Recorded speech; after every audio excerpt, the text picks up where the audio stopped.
now dito po sa iba't ibang mga issue. Unahin lang muna natin dahil po sinasabi po na yung pangalan daw ni PBBM ginamit lang daw para makuha yung 52 billion pesos. In fact, nakita ko rin sa isang content mo na misrepresented daw si PBBM sa 100 billion pesos na budget insertion issue. Anong nakikita nyo po rito? Na imbis na i-welcome muna yung mga information na atin pong mga nakukuha, parang biglang binabara agad, no, attorney? Yes. So currently sa situation na yan, hindi pa clear talaga lahat because it's all information coming from third parties pa. So before sana mag-make ng any conclusory remarks, it would be best na marinig lahat nung side nung allegedly involved. Kasi like what I explained in my video, the senator who is currently the head of the Blue Ribbon Committee, siya yung nagsalita regarding that. So that would have an appearance na parang may bias or partiality. Parang ganun po. Yun lang yung observation ko as a reasonable observant. Because number one, why would you be speaking for the president? Dapat the president should be defending himself or the executive should be defending themselves. Pero yun, may nauna na. Tapos parang it appears ngayon na pinipinpoint yung other individuals. So before sana gumawa lang ng conclusory remarks, it would always be best na antayin muna yung full picture, pakinggan lahat ng mga allegedly involved para mas klaro talaga at transparent. Opo. Kung maalala nyo po, Attorney, di ba pinangunahan mismo ni PBBM yung paglulunsad ng parang website na doon magsusumbong yung taong bayan, tapos Yes, doon yes. din naka-upload yung listahan ng mga proyekto at nagpapatulong siya sa taong bayan kung ito ba ay legit, nandun ba mismo sa mga lugar, baka nandoon sa lugar nila yung address, tapos marami silang sinasabi na nakakatulong daw ito, no? In fact, meron daw sila doon sa Ilocos, sa iba pang mga lugar dahil meron daw nagsumbong, no? Ang title pa nga, isumbong mo sa Pangulo, o meron daw nagsumbong sa Pangulo. No, ngayon meron pong mga pahayag, pasabog itong si Congressman Zaldico na mismong naging pinuno ng APRO na nagsiwalat, no? Merong ebidensya. Yun nga, parang hindi same yung treatment doon sa nagsumbong daw ng mga taong bayan doon sa kanya, attorney. So you just want my comment on that? Opo. So yung masasabi ko lang dyan, kasi number one, of course, we also have to consider the political factors between them kasi pinangalanan mismo is the president ni Congressman Zaldico. So syempre, sino ba naman yung parang gugustuhin na siya yung pinangalanan? But as to the issue lang, dun kay Congressman Zaldico, as to the issue of whether or not meron bang insertion, it is my very humble and respectful opinion na si Congressman Zaldico is actually a very good witness to that issue or to that fact, considering he is the appropriations chairman. Therefore, she is the best witness para sabihin at i-determine kung whether or not meron ba talagang insertions. Yung next issue na lang talaga dyan kasi na kailangan isolve is whether or not yung mga pinangalanan ba ni Zaldico is the actual persons who instructed him. Yun yung medyo ano pa ngayon yung hindi pa talaga klaro based on my observation. Kasi of course si Congressman Zaldico is pointing fingers, then of course yung tinuro, it is I think common human instinct to deny allegations naman, lalo na if it involves yung mga ganitong corruption issues na sobrang massive.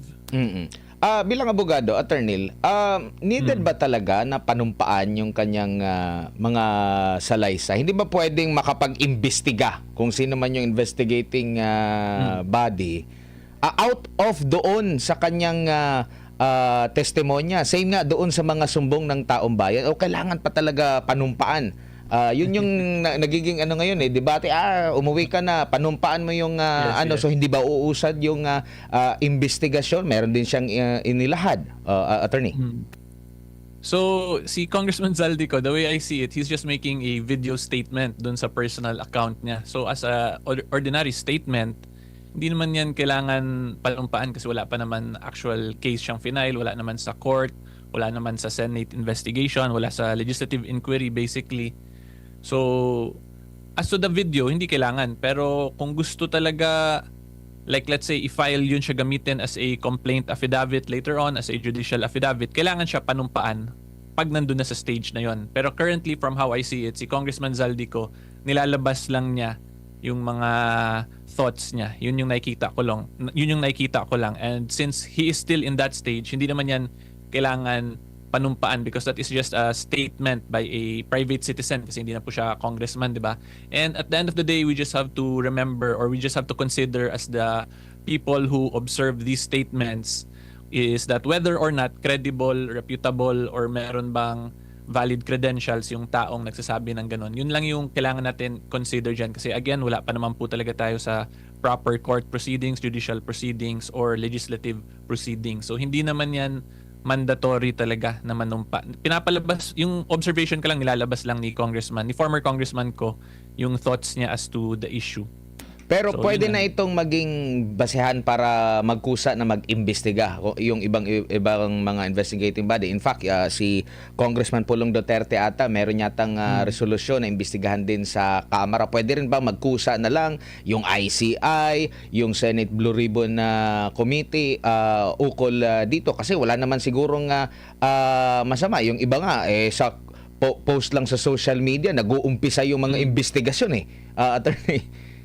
Yes, pwede. They actually have that power and that prerogative or discretion if they choose to do so. Kasi pwede naman mag-investigate motu proprio yung Congress, diba? Kung if there is an issue na pasok dun sa gusto nila gawan ng investigation in aid of legislation, then they can investigate even without the sworn statements kasi they can invite naman later on yung mga yung mga resource persons tapos doon na nila pasumpain pag nag-start na yung proper proceedings.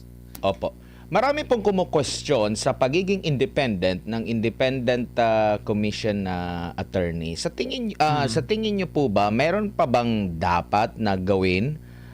Kasi una ang nag-appoint sa kanila diyan ang executive, particularly ang mismong pangulo. Paano na lang kung maraming mga witness, halimbawa kagaya nitong si Congressman Zaldico na naituturo itong mga malalaking pangalan. So, nalalagay sa question kung independent ba talaga yung independent foreign policy, independent commission attorney. Meron ding nagsasuggest na dagdagan pa ng maraming mga miyembro, mga kinatawan o religious leader, meron pa galing sa private sector talaga na hindi appoint or hindi pinili mismo ng Pangulo para matiyak talaga na independent po, attorney.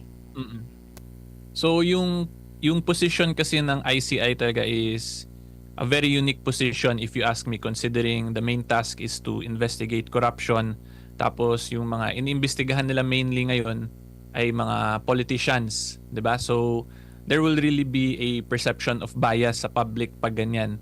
So kung ako po tatanungin, the best case sana diyan para maging independent, gawin sana somewhat similar yung sa structure ng mga independent constitutional offices natin which is created specifically by the Constitution para maging independent talaga siya. Ang dilemma lang natin, hindi yun ganun kadali pag magiging or pag idadaan na via a constitutional creation yung office. So, yan lang po. It's very hard yung trabaho ng independent to make it appear as independent because yung mga yung appointing authority ng ICI itself ay ngayon pinipinpoint din ng mga ilang figures na inimbestigahan nila. So from there pa lang po makikita na natin na there is really room to question the quote-unquote pagiging independent niya. Opo. So yan lang. It's very hard talaga. It needs a lot of balancing. So kung gusto yan i-legislate ng mga congressmen, senators natin, kailangan nila yan gayahin yung structure more or less kung paano ba nagawa yung mga independent constitutional offices para talaga mas may appearance of being independent and impartial. Opo. Sa mga nababasa natin na komento, di ko alam sa mga komento po ninyo sa inyong mga content, mababasa natin na parang nababagalan yung taong bayan dito sa hakbang ng Pangulo. Meron pang countdown mahigit 100 araw na simula nung kanyang SONA, wala pa rin pong napapanagot. Meron ding pahayag ang palasyo. Though ang pahayag kasi ng palasyo medyo paiba-iba. Yung una, sinasabi na hindi pwedeng madaliin no? Kasi dapat pulido daw yung pagka-file ng kaso, tapos meron Yes, pang isang pahayag naman na dapat bilisan daw, na para kasi gusto ng taong bayan daw na mabilisang action. Di mo maintindihan kung saan ba sila tumatayo. Pero ang tanong ko lang po, attorney, pwede bang sa mabilis na paraan pero pulido, like halimbawa sa napunan ni Professor Malutikia, yung mga ghost project na lamang po, no? Na malinaw na wala talaga doon sa lugar kung saan naka-indicate na dapat nandun yung project. Mahirap ba na mag-file ng kaso agad doon kung saan alam na kung sino yung involved, alam na kung sino yung mga party na involved? Kung wala doon, malaking ebidensya na po yun, attorney. Yes, yes. So una i-explain ko lang din kung bakit important na dapat pulido talaga and you have sufficient evidence when filing a criminal case. Kasi pag na-acquit po kasi in a criminal case, hindi na yan pwede i-refile ulit or i-appeal ng prosecution kasi papasok yung double jeopardy. Yan yung general rule. Pwede yan siya questionin via certiorari but in very exceptional cases. So kung hindi pa pulido yung case, it would be better na mas i-prepare ng maayos para siguradong ma-achieve yung goal na ma-establish yung guilt beyond reasonable doubt.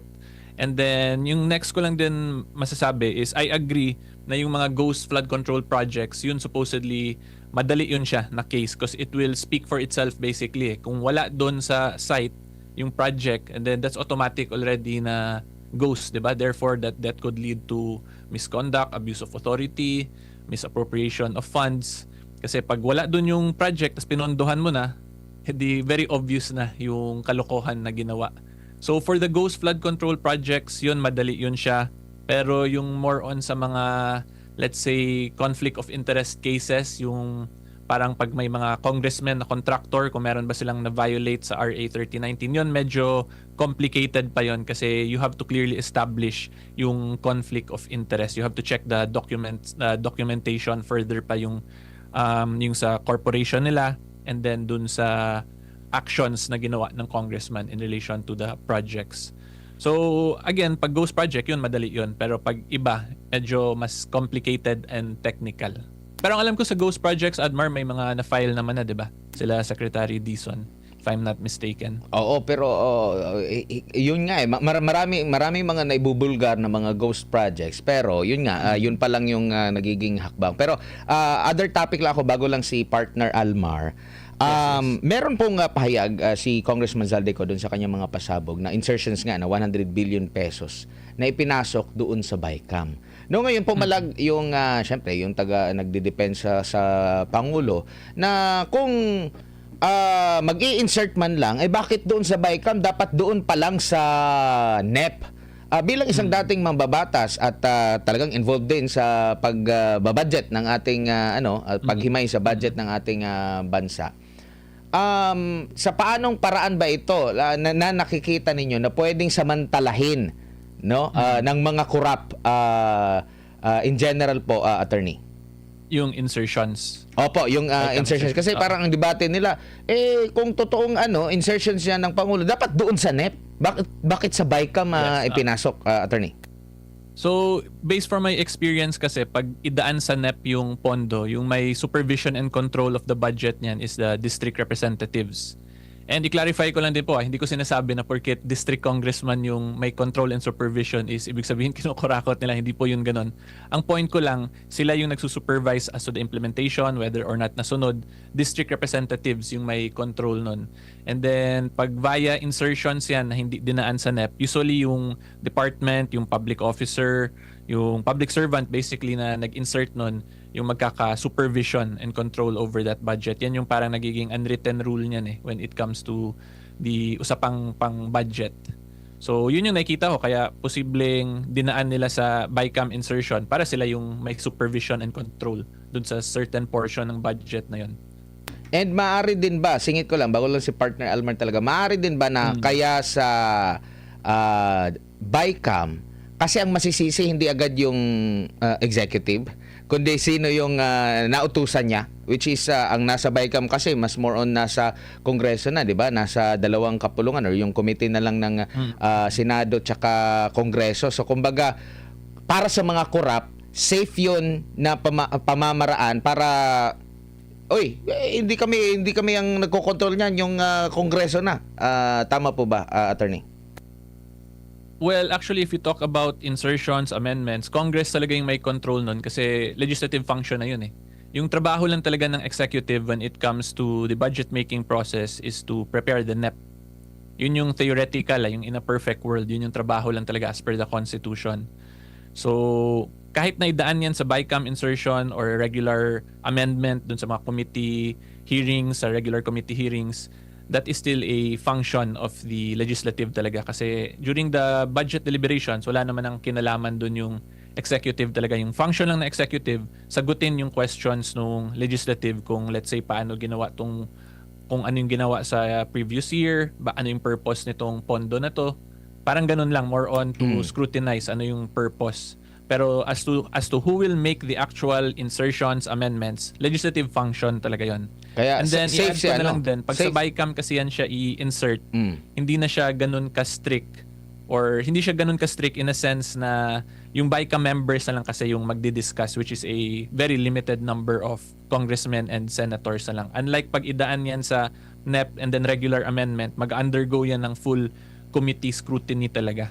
So kung corrupt yung nasa executive at yun yung parang nag-uudyok doon sa play safe talaga siya, hindi siya maituturo agad-agad na pasimuno. Kung pagbabatayan natin yung yung naging testimonya ni Congressman Zaldico na doon sa BICAM may utos na ang pahayag pa nga is yung kumbaga ang utos ng hari hindi dapat mabali, no? Kung kumbaga Yes, kung yes, ano yung narinig ko na yan. kung anong gusto ng Pangulo daw, yun din daw yung makukuha. So kahit saan po yan, no? Hindi sa NEP, hindi sa BICAM, basta kung gusto talagang kurakutin, magkakaroon talaga ng corruption, Attorney. If there's a will, there's a way. Yan yung easiest way to say it.